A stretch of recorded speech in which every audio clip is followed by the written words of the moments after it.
Lu Yu was sharpening his utensils, waiting for some military men dispatched by an imperial official to bring him water from his desired water source in the middle of the Yangtze River called Nanling. This water was for brewing tea, a drink that had swept across Tang Dynasty China like a craze, and Lu Yu was a master of tea. When the water arrived, Lu tasted it and immediately accused the commanding officer from collecting water from near the bank and not the middle of the river. The officer denied it, saying he really did row boats out to the middle. But Lu Yu was not buying his story. He started tipping over the jars, and once he'd tipped over half of them, he scooped up some of the water, tasted it, and said, "Now this is water from the middle of the river." The shocked officer then admitted his guilt, saying that he had actually rowed boats to the middle of the river and collected water, but on the way back, half the jars had tipped over, so he filled them up with water from near the bank. He exclaimed that Lu's power of discernment was that of a god. And this is the story of Lu Yu, the god of tea. Hey everyone, welcome to Learn Chinese Now, and on this channel, myself and my co-host Jared share with you myths, legends, and cool stories from Chinese history. And this story is one I originally wrote for my undergraduate dissertation in the Chinese department at the School of Oriental and African Studies at the University of London. Today we delve into the life and times of an incredible man who came to be revered as the god or saint of tea. Now, tea comes from China. In fact, it originates in Sichuan province in southwest China, where all the spicy Chinese food comes from. Before the Tang Dynasty, tea was generally used as a medicinal tonic, and you can find a very simple reference to tea in China's ancient medical manual, 新修本草, saying simply, 茶令人不眠, or tea makes people not sleep.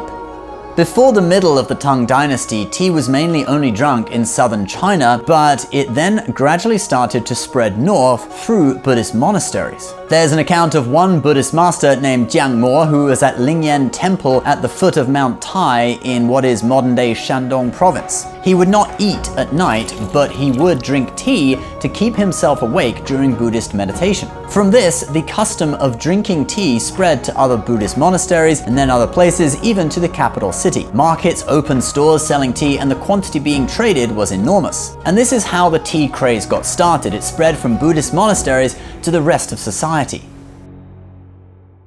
Now, Lu Yu was brought up in a Buddhist monastery, and he would brew tea for his master. He developed the habit of going into the countryside or up into the mountains to pick wild growing teas, some of which only grew on very steep cliffs. When Lu Yu left the Buddhist monastery, he wrote the Cha Jing, or classic of tea, to spread his Cha Dao, or way of tea, to the rest of society, and China's upper classes loved it. The book outlined the 24-part tea set that well-to-do Chinese families would keep in their homes. Some would even collect these tea sets made of different materials, from the basic to the extravagant. In the Tang Dynasty, brewing tea was not as simple as it is today with loose leaf tea. At that time, tea came in brick or cake form.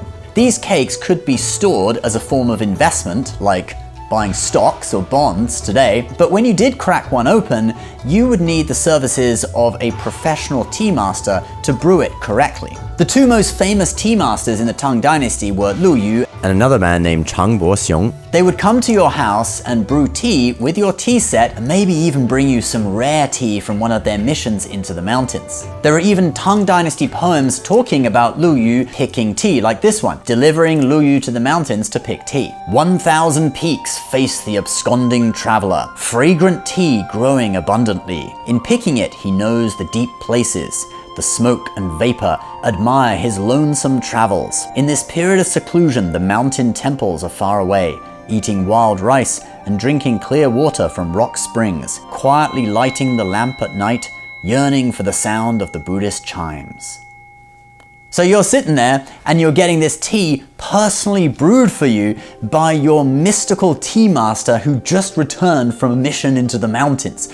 What could be better? Now, of course, this probably wasn't cheap. You would have to pay for it, but hey, it was this guy's career. But it gets even cooler because Lu Yu seems to have had a certain supernatural talent for tasting the flavors of tea and the purity of water. He astonished guests at a party by knowing he'd been deceived by a military officer who collected water from near the bank instead of the middle of the river. And he then informed the guests of the 20 best water sources in China, which were written down by one of the guests at the party and compiled into a book called Jian Cha Shui Ji. Number 1 is this spot near Mount Lu in Jiangxi province. If you look at the area on Google Maps, there are some photos of really beautiful mountain streams and waterfalls all around Mount Lu. But the actual place that Lu Yu was talking about is a valley on the south side of the mountain where water bubbles out of a mountain spring and immediately cascades down a waterfall.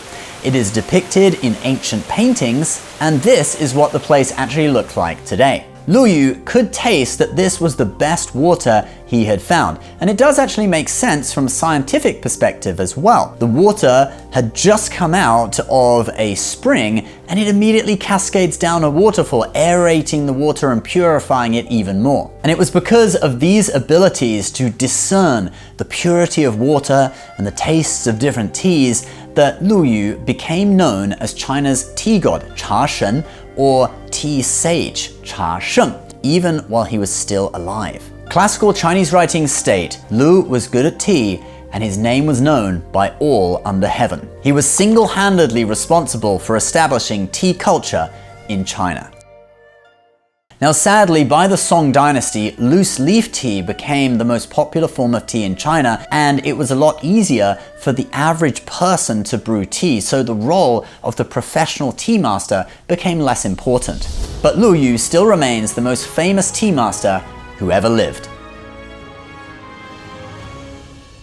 Alright guys, that is the video for today. Thank you very much for watching. These videos do take a long time to research, so if you could give us a thumbs up to help us with the YouTube algorithm, that would be awesome. And do subscribe if you're new for new videos every week from myself and my co-host Jared. See you next time.